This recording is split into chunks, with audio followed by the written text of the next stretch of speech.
There's a few things that I want to look into today. I'd like to set up some wireless access to our refined storage machines. I'd like to look into our productive bees colony a bit more properly, which we'll look into getting a few different types of bees into the base, which will help us in the overall creation of some materials for use. I've set these idiots up with some more level 2 upgrades to the colony, so we'll need to spend some time helping them out. I also think it's about time that we maybe start investing in a warehouse and a courier, just to get the delivery system started. I'm also wanting to look into creating some wireless power for our machines, to save all the miles of cables leading up into it, which we'll be using some flux networks for that. And if we have the time, I'd also like to investigate these cave codexes a bit further. Could these lead to a toxic biome? So yeah, a very busy episode ahead. Let's get started. Let's look into the wireless setup to begin with then, and we will get our machines making us up a wireless crafting grid, as well as a wireless transmitter, and we will need a charge pad in order to charge up those things. We can make some of the components here, but we will need to make our own polished blackstone pressure plates for it. I don't think we've come across any blackstone as of yet. Well, we have polished blackstone bricks and one piece of blackstone. Yep, that's just simply not enough. Let's go see if we can find any other blackstone around. Polished blackstone right here. Don't mind if I do. For some reason I can't sleep in a bed at the moment. What's going on? Well, our friend is spawning in somewhere below us. I'm not sure if he's going to be able to get up here or not. Yeah, just a lot of noise, but I can't see him. Let's try sleep again. Monsters nearby. Oh, I see him. Hello, friend. You know what I'm going to do? Nothing, apparently. Oh, okay, so it was him stopping us from sleeping there. Good to know. Right, let's get the machine then making us up a charge pad. I will place the transmitter just on top of the refined storage machine. We'll get the charge pad connected up to the power and just stand on it. That's the wireless crafting grid now fully charged. And with that now charged, I should be able to access our machine pretty much from anywhere. Anywhere within range of the transmitter, which I don't think it has a very far reach. No. Well, let's get our machine then making us up a few range upgrades, and we will stick them into the transmitter. 48 blocks now, which still isn't far enough for me to reach the builder here without placing down some more transmitters, but I can from here, so close enough, I suppose.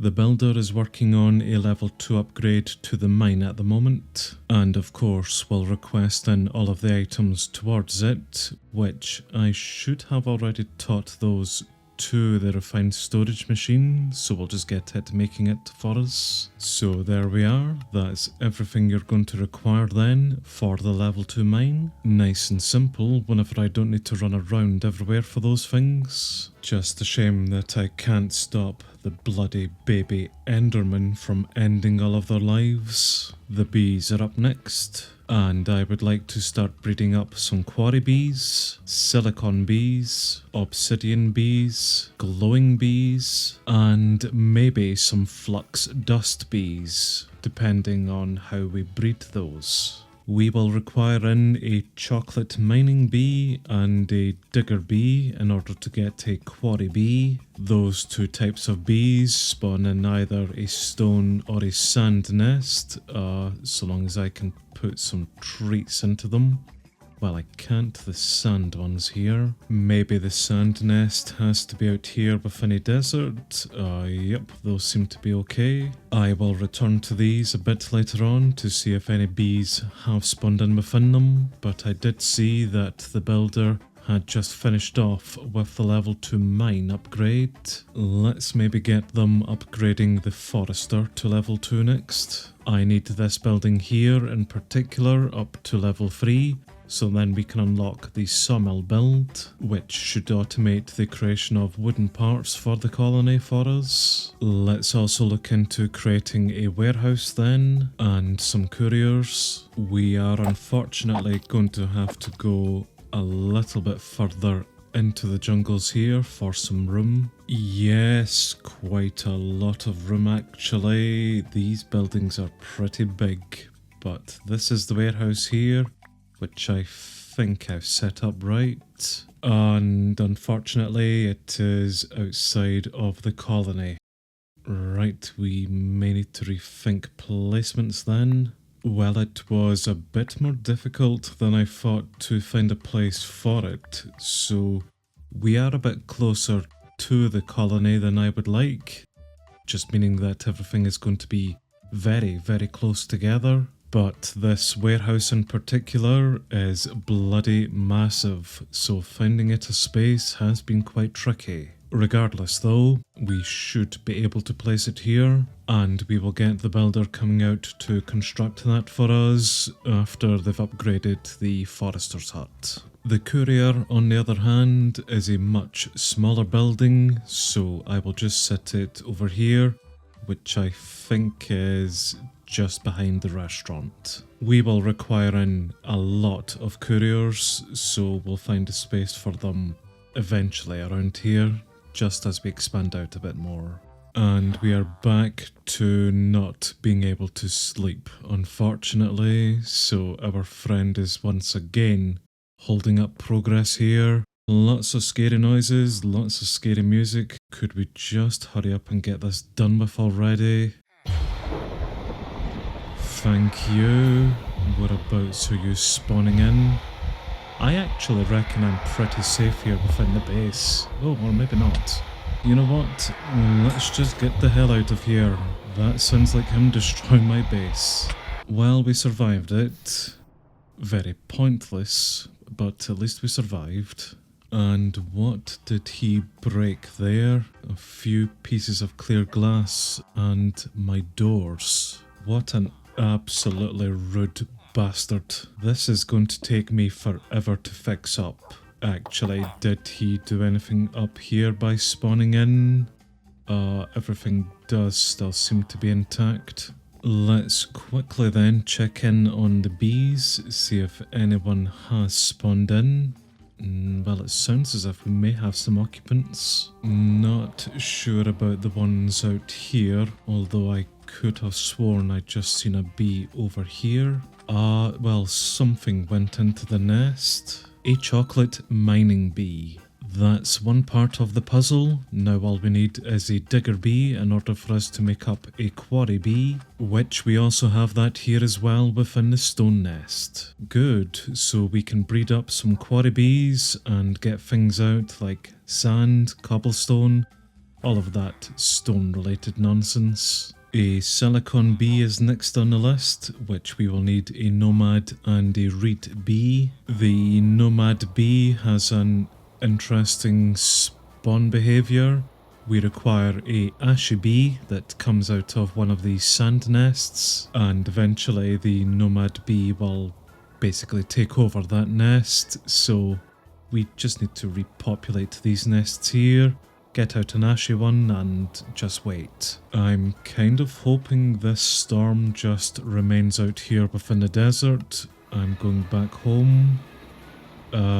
Yes, please stop. The breeding paired bee for the nomad is a reed bee, which we get out of a reed nest. So once again, just another waiting game to see if we get any more bees out. So let's now move on to the obsidian bee, which requires a magmatic and a sweat bee. The magmatic bee comes from a nether brick nest, but I will need some magma creams in order to fertilize it, entice the bee into the nest. whilst I'm here actually, let's also get out a glowstone bee, which is a bit simpler. We just entice it over with some glowstone dust. Now, just to find some magma cubes. You know what actually, I don't have time for that. Let's just make up our own magma creams. And we will entice some magmatic bees over into the nest using them. For the sweat bee, we will need to go up somewhere cold and place down a snow nest,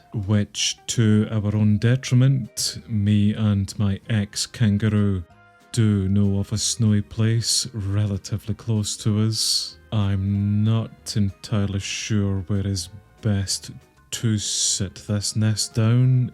We may die again.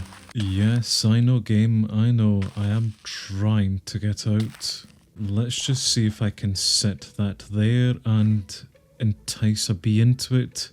I do seem to be able to. I'll put down some markers as to where this is here, I think. It is unfortunately becoming night again. I may stay away from the colony just until my friend comes out to visit. I do see something up on the hill here, which I'm going to go explore in the meantime. This, whatever it was, clearly has been hit by a tornado. Was this the remains of an outpost? Yes, indeed it is, and in fact, we have some allies in here. Well, I've freed you for now, but you may want to escape. My friend is on his way. And game, just so that you're aware, I'm not inside a cold biome anymore. This is technically a birch forest. No need for the snowstorm. Although I will be taking a few of these magma blocks here, and whenever the man from the fog does show up here, we will simply submerge ourselves and just live underwater for a bit, I think. Although I really would like to take him on properly here. Where is he coming from this time around? I see him just slowly bobbing along the water there. Or are you stuck? I may try again with the range. Can I hit you?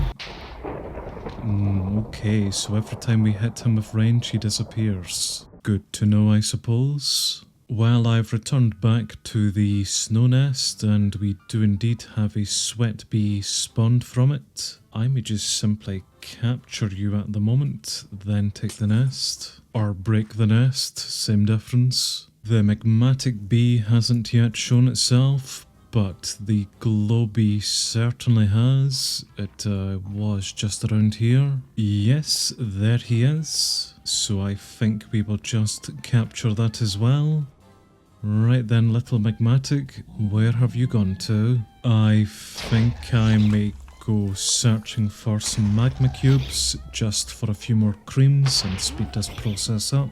Plus the ghasts are getting a little bit out of hand. Problem is, I'm not entirely sure as to where those cubes spawn in at. Well, I'm getting chased this way, so I guess we'll just continue heading in this direction until we find something. And we didn't have to run for too long before we found some magma cubes.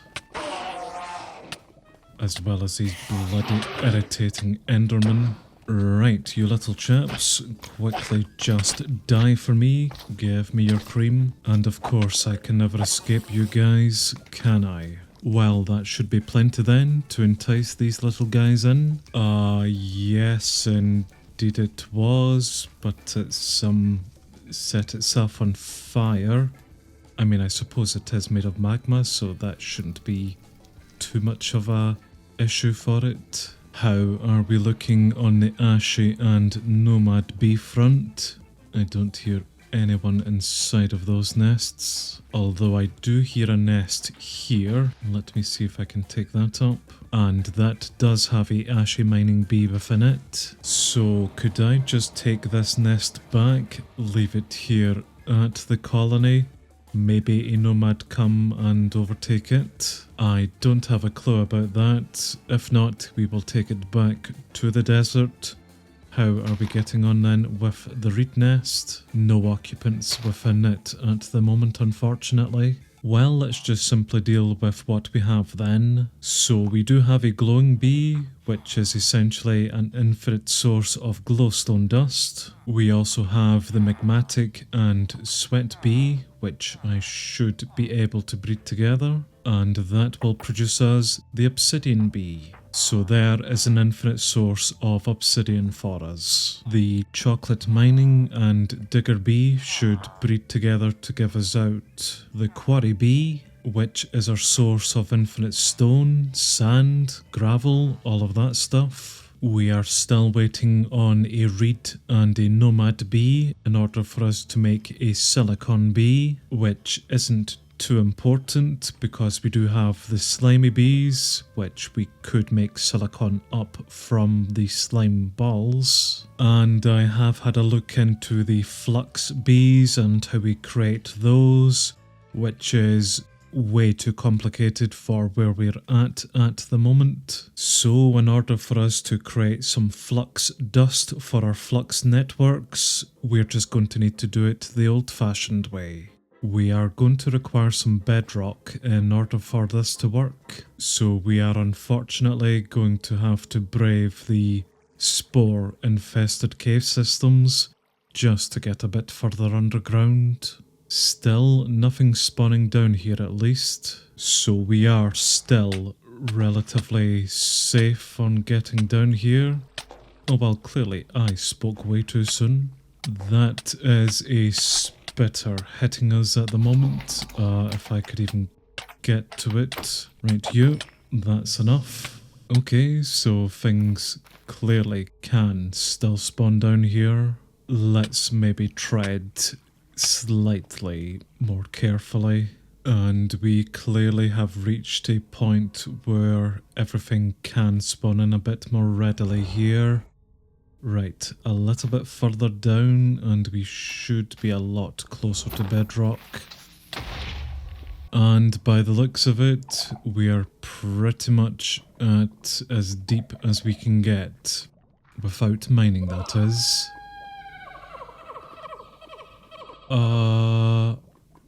Okay, what was that? Well, whatever, I'm sure it's fine. Let's go a little bit further down. Just until we reach some bedrock. Right, I'm trying to remember how this all goes. If I just throw some redstone dust there, then get obsidian on top, do I left or whatever click? Well, that maybe has done the trick. Yep, there's our flux dust. Cool. So are we now able to get back out of this cave system without being horribly murdered? Well, spoilers, we did.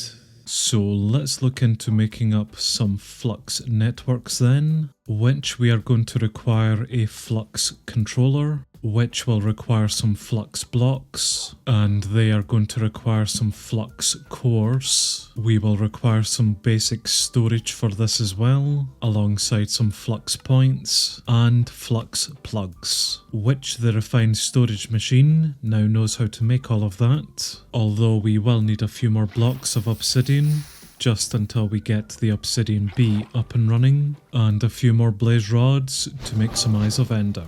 Right, let's go set this up then, and this is simply going to be my network. Then I will take this plug over to our power producers, which I'm a bit scared of doing because this really affects my FPS. But we will set that just on top there and we will get it attuned to our network. And that is the flux system now up and operational. The basic flux storage is full, which means I can come around and put flux points onto all of our machines here, just to save miles of cables. Perfect.